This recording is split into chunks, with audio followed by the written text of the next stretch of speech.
September 30, 2024. To the American Baha'i community, beloved friends and coworkers, this is a time of great historical consequence for all humanity. The forces set in motion by the advent of Baha'u'llah, the promised one of all ages, acting both within and outside the community of his avowed followers, are swiftly gaining momentum. Surely, it is not difficult for any of us to discern that a storm is gathering on the horizon, signaling an impending climax that must, sooner or later, revolutionize world affairs. This is a theme that has long permeated the statements of the Universal House of Justice. Its most recent assessment of the current condition of the world came in this year's Rizvan message that, with every passing day, we see too the condition of the world grow more desperate, its divisions more severe. The escalating tensions within societies and between nations affect peoples and places in a myriad ways. To recognize this is to acknowledge the profound moral imperative faced by the peoples of the world, and most especially by the followers of Baha'u'llah. The House of Justice continues. This demands from every conscientious soul a response. We are all too aware that the community of the greatest name cannot expect to be unaffected by the travails of society. Yet, though it is affected by these travails, it is not confused by them. It is saddened by humanity's sufferings, but not paralyzed by them. Heartfelt concern must prompt sustained effort to build communities that offer hope in place of despair, unity in place of conflict. Needless to say, our own country is mired in these same difficulties. Indeed, whatever its material achievements may be, it is clear that American society is still very far from reflecting the spirit and splendor of the teachings of Baha'u'llah. This fact, however, should not in any way diminish our faith in the high destiny ordained by him for this country, nor the indispensable part his followers must play in achieving it. America to be the standard bearer. In the following passage from the letter known to us as America and the Most Great Peace, Shoghi Effendi recalled some of the many statements of Abdu'l-Baha attesting to the future of the North American continent and the American nation. The continent of America, he announced in a tablet unveiling his divine plan to the believers residing in the northeastern states of the American Republic, is in the eyes of the one true God, the land wherein the splendors of his light shall be revealed, where the mysteries of his faith shall be unveiled, where the righteous will abide and the free assemble. May this American democracy, he himself, while in America, was heard to remark, be the first nation to establish the foundation of international agreement. May it be the first nation to proclaim the unity of mankind. May it be the first to unfurl the standard of the Most Great Peace. The American people are indeed worthy of being the first to build the tabernacle of the Great Peace and proclaim the oneness of mankind. May America become the distributing center of spiritual enlightenment, and all the world receive this heavenly blessing. For America has developed powers and capacities greater and more wonderful than other nations. May the inhabitants of this country become like angels of heaven, with faces turned continually toward God. May all of them become servants of the Omnipotent One. May they rise from their present material attainments to such a height that heavenly illumination may stream from this center to all the peoples of the world. This American nation is equipped and empowered to accomplish that which will adorn the pages of history, to become the envy of the world and be blessed in both the East and the West for the triumph of its people. The American continent gives signs and evidences of very great advancement. Its future is even more promising, for its influence and illumination are far-reaching. It will lead all nations spiritually. And further, there are these wonderful statements about the future victories to be won by the American Baha'is. The range of your future achievements, he once more affirms, still remains undisclosed. I fervently hope that in the near future the whole earth may be stirred and shaken by the results of your achievements. The Almighty, he assures them, will no doubt grant you the help of his grace, will invest you with the tokens of his might, and will endue your souls with the sustaining power of his Holy Spirit. Be not concerned, he admonishes them, with the smallness of your numbers, neither be oppressed by the multitude of an unbelieving world. Exert yourselves, your mission is unspeakably glorious. Should success crown your enterprise, America will assuredly evolve into a center from which waves of spiritual power will emanate, and the throne of the kingdom of God will, in the plenitude of its majesty and glory, be firmly established. In a subsequent letter, published in book form as The Advent of Divine Justice, the Guardian provided further elucidation of these statements and their implications. He made clear that this country was not chosen to play a preponderating role in the birth of the coming New World Order by virtue of any inherent excellence or special merit. Just as Iran had been chosen for the appearance of the twin manifestations of God for this age because of its unrivaled decadence, so too had this country been chosen due to its own lamentable spiritual and social deficiencies. It is precisely by reason of the patent evils which, notwithstanding its other admittedly great characteristics and achievements, an excessive and binding materialism has unfortunately engendered within it, that the author of their faith and the center of his covenant have singled it out to become the standard bearer of the New World Order envisaged in their writings. It is by such means as this that Baha'u'llah can best demonstrate to a heedless generation his almighty power to raise up from the very midst of a people immersed in the sea of materialism, a prey to one of the most virulent and long-standing forms of racial prejudice, and notorious for its political corruption, lawlessness, and laxity in moral standards.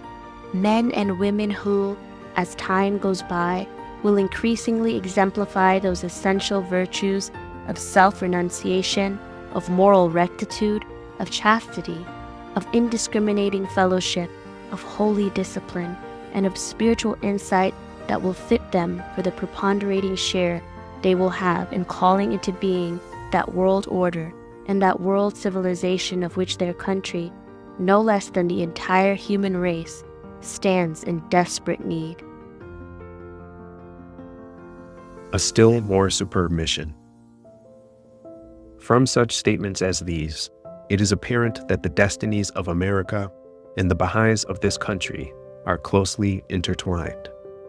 Our beloved Guardian made clear that our work to transform this country would necessarily evolve over the course of successive stages. For many decades following the revelation by Abdu'l-Baha of the Tablets of the Divine Plan, a primary mission was the spread of the faith to territories and nations around the world. This is not to say that there was no emphasis on teaching on the home front, but the need of the time was to devote significant human and material resources to the international arena. In addition, Shoghi Effendi explained in The Advent of Divine Justice that the American Baha'i community was as yet too small to exert any great impact on the nation as a whole. The emphasis then was to do everything possible to align the Baha'i community itself as closely as possible with the high principles and standards of the faith. Yet, he foresaw a time when, our international mission having been accomplished, another, more glorious mission would await us. And who knows, but that when this colossal task has been accomplished, a greater, a still more superb mission, incomparable in its splendor, and foreordained for them by Baha'u'llah, may not be thrust upon them. The glories of such a mission are of such dazzling splendor, the circumstances attending it so remote, and the contemporary events with the culmination of which it is so closely knit in such a state of flux, that it would be premature to attempt, at the present time, any accurate delineation of its features. Suffice it to say that out of the turmoil and tribulations of these latter years, opportunities undreamt of will be born, and circumstances unpredictable created that will enable, nay, impel the victorious prosecutors of Abdu'l-Baha's plan to add, through the part they will play in the unrolling of the New World Order, fresh laurels to the crown of their servitude to the threshold of Baha'u'llah. Dear friends, we cannot, within the limited space of this letter, recount the full range of statements indicating the sacredness and importance of the tasks ahead. Nor can we even begin to describe the achievements that have led to this moment, the main features of which are so beautifully conveyed in previous messages of the Universal House of Justice. We can only briefly refer to them as a means of understanding the prospects before us. Two stand out in particular. In its message to the Baha'is of North America on the occasion of the centenary of the revelation by Abdu'l-Baha of the first of the tablets of the Divine Plan, the House of Justice shared that our era of international effort had come to an end and that a new mission now beckons. The tasks confronting you are not identical with those of an earlier age. With the international spread of the faith largely concluded, demands on you are now most pressing on the home front. The process of entry by troops that emerged so tenuously in the 10-year crusade and was fostered in the decades that followed is now being extended through a sound process of community building in center after center in all those countries and territories that Abdu'l-Baha marked out so long ago. Your sister communities, so many of which you helped to establish, are now mature, and you stand with them ready to take on the sterner challenges that lie ahead. The movement of your clusters to the farthest frontiers of learning will usher in the time anticipated by Shoghi Effendi at the start of your collective exertions, when the communities you build will directly combat and eventually eradicate the forces of corruption, of moral laxity, and of ingrained prejudice, eating away at the vitals of society. And in its message to the Baha'is of the world, dated November 28, 2023, we find a new vista opening before us. In the advent of divine justice, Shoghi Effendi explained to the Baha'is of America that given the restricted size of their community and the limited influence it wielded, they must focus, at that time, on its own growth and development as it learned to apply the teachings. He promised, however, that the time would come when they would be called upon to engage their fellow citizens in a process of working for the healing and betterment of their nation. That time has now come. And it has come not only for the Baha'is of America, but for the Baha'is of the world, as the society-building power inherent in the faith is released in ever greater measures. Advancing within an evolving framework. We need to now understand, embrace, and pursue the work given to us for this stage in our development. That is, to advance our clusters to the farthest frontiers of learning. In this spirit, we offer the following thoughts for your consideration. It is essential that we avoid the frustrations and pitfalls that will inevitably arise from involvement in activities that are not in keeping with the spirit of Baha'u'llah's teachings. However urgent the challenges, we understand that our means must be harmonious with our ends, and we therefore avoid succumbing to the political partisanship, divisiveness, and polarization that increasingly characterize the public sphere. 50 years ago, the Universal House of Justice had this to say about addressing the long-standing suffering of human society. The principal cause of this suffering, which one can witness wherever one turns, is the corruption of human morals and the prevalence of prejudice, suspicion, hatred, untrustworthiness, selfishness, and tyranny among men. It is not merely material well-being that people need. What they desperately need is to know how to live their lives. They need to know who they are, to what purpose they exist, and how they should act towards one another. And once they know the answers to these questions, they need to be helped to gradually apply these answers to everyday behavior. Because of such an attitude, and also because of our refusal to become involved in politics, Baha'is are often accused of holding aloof from the real problems of their fellow men. But when we hear this accusation, let us not forget that those who make it are usually idealistic materialists, to whom material good is the only real good, whereas we know that the working of the material world is merely a reflection of spiritual conditions, and until the spiritual conditions can be changed, there can be no lasting change for the better in material affairs. We should also remember that most people have no clear concept of the sort of world they wish to build, nor how to go about building it. Even those who are concerned to improve conditions are therefore reduced to combating every apparent evil that takes their attention. Willingness to fight against evils, whether in the form of conditions or embodied in evil men, has thus become for most people the touchstone by which they judge a person's moral worth. Baha'is, on the other hand, know the goal they are working towards and know what they must do, step by step, to attain it. Their whole energy is directed towards the building of the good, a good which has such a positive strength that in the face of it, the multitude of evils which are in essence negative will fade away and be no more. To enter into the quixotic tournament of demolishing one by one the evils in the world is, to a Baha'i, a vain waste of time and effort. His whole life is directed towards proclaiming the message of Baha'u'llah, reviving the spiritual life of his fellow men, uniting them in a divinely created world order. And then, as the order grows in strength and influence, he will see the power of that message transforming the whole human society and progressively solving the problems and removing the injustices which have so long bedeviled the world. Surely this passage is even more relevant today than it was then, especially in the age of social media. The methods and instruments of the plan are now well known to us all, as is the evolving framework in which they operate.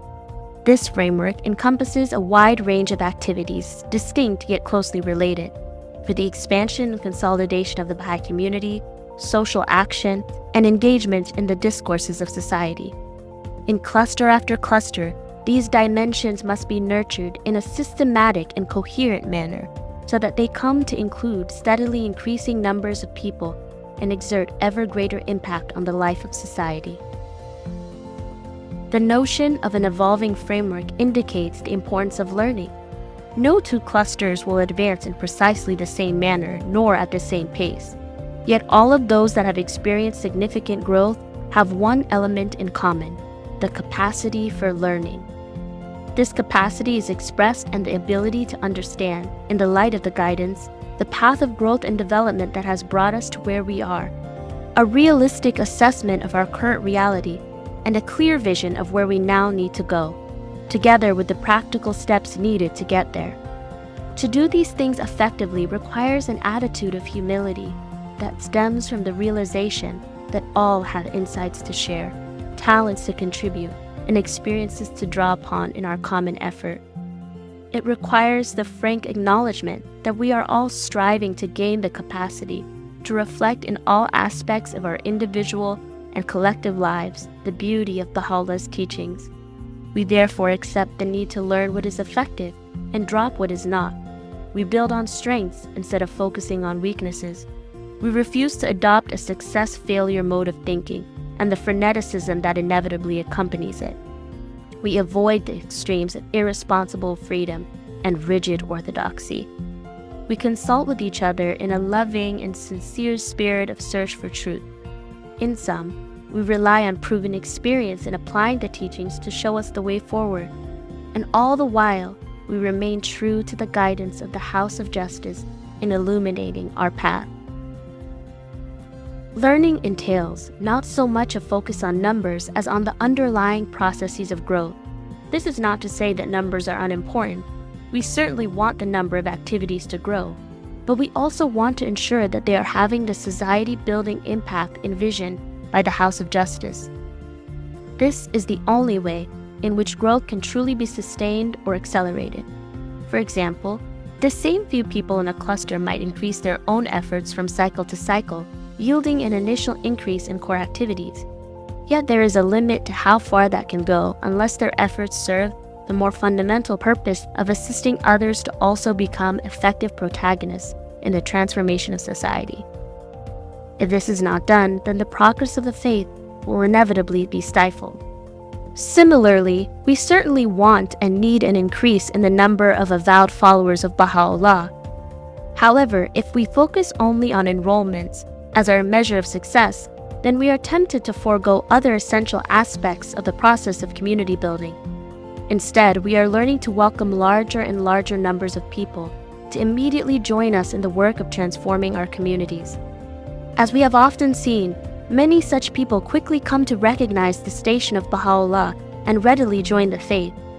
Others, as they become more deeply engaged, will more gradually become attracted to Baha'u'llah and his teachings to the point where, as the House of Justice describes it, they stand at the threshold of embracing the faith. We must learn how to then wisely invite them to cross that threshold as the next natural step in their spiritual path. There can be no doubt that, over time, we will see multitudes of souls taking this journey. While others may not ever formally embrace the cause, all can still serve together with us and share in witnessing the society-building power of the faith manifest itself in ever greater measures. Every space that we create, whether in a children's class, a junior youth group, a devotional gathering, a study circle, or any other, can be considered as an environment in which we are transitioning from the old to the new world order. Each of these, no matter how modestly it may begin, can be seen as a place of spiritual refuge for our fellow citizens. All are distinguished for their spiritual atmosphere, sense of loving inclusion, and spirit of service. As we sustain and multiply them, they will become havens for ever larger populations. By creating such communities dedicated to the application of Baha'u'llah's teachings, we will be pursuing a process of transforming American society that will not falter. A letter written on behalf of Shoghi Effendi asserted, "Until the public sees in the Baha'i community a true pattern in action of something better than it already has, it will not respond to the faith in large numbers. It is this very pattern that we are now laboring to create." A profound alteration of thought. Of the three evil tendencies identified by Shoghi Effendi, all of which must be eradicated from the fabric of our society, that of racial prejudice was identified by him as the most vital and challenging issue. We have been the fortunate recipients of abundant guidance from the Universal House of Justice as to how we are to address this challenge within the context of the current series of plans. Most notable is its letter to the Baha'is of the United States, dated July 22, 2020. In this landmark message, we are reminded of Shoghi Effendi's statement that the road to eliminating racism will be long and thorny and beset with pitfalls. We are challenged to consider the demanding implications of the principle of the oneness of humanity for the profound alteration of thought and action required at this time. While acknowledging the insights that many people of goodwill are bringing to the quest for racial justice, we are reminded that we must assess them in the light of the faith's teachings, moving forward in a posture of learning and a spirit of unity. Above all, we are reminded that the issue is essentially moral and spiritual in character. As such, it requires a spiritual remedy. Ultimately, the power to transform the world is affected by love. Love originating from the relationship with the divine. Love ablaze among members of a community. Love extended without restriction to every human being.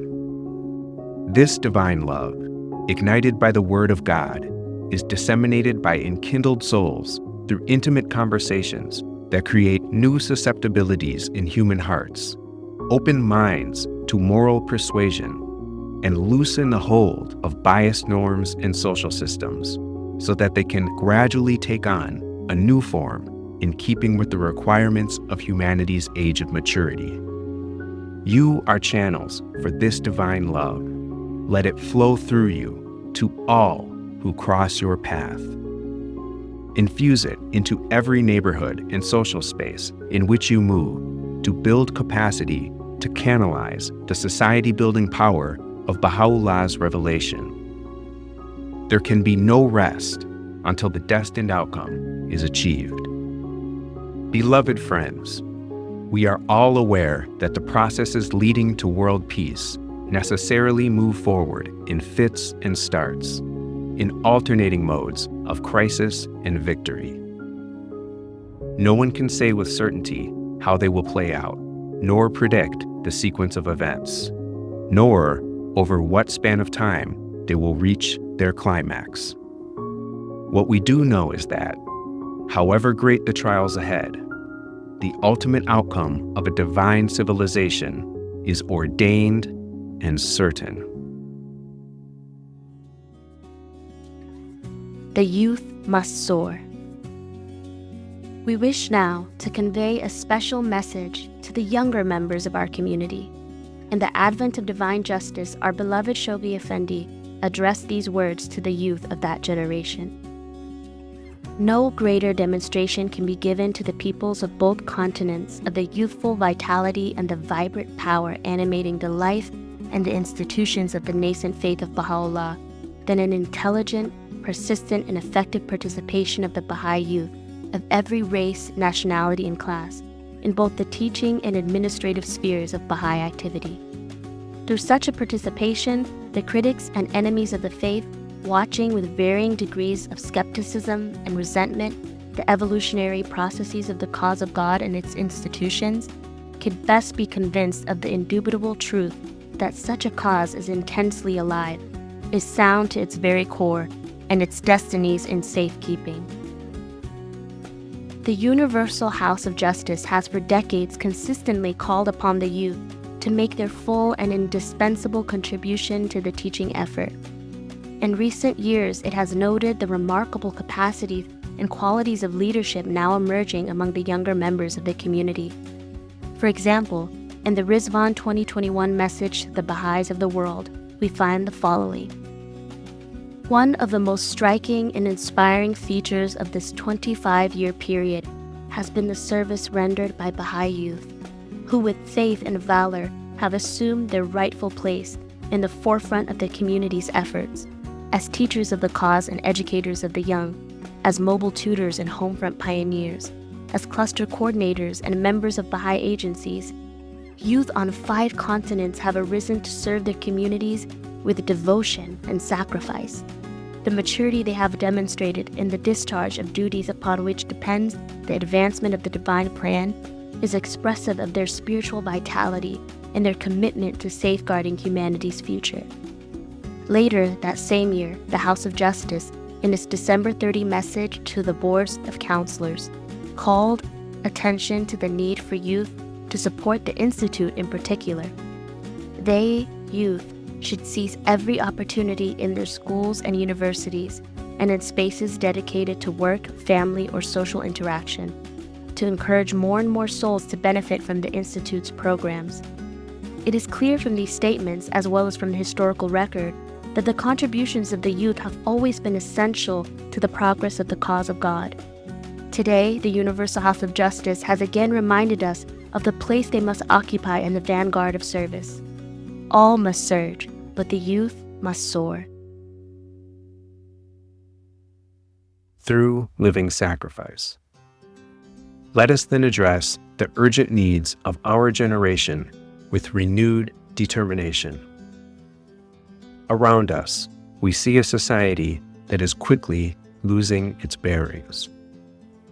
Trust in the institutions of society, in traditional sources of information and moral guidance, in political and civic leaders, and in each other, is rapidly disappearing.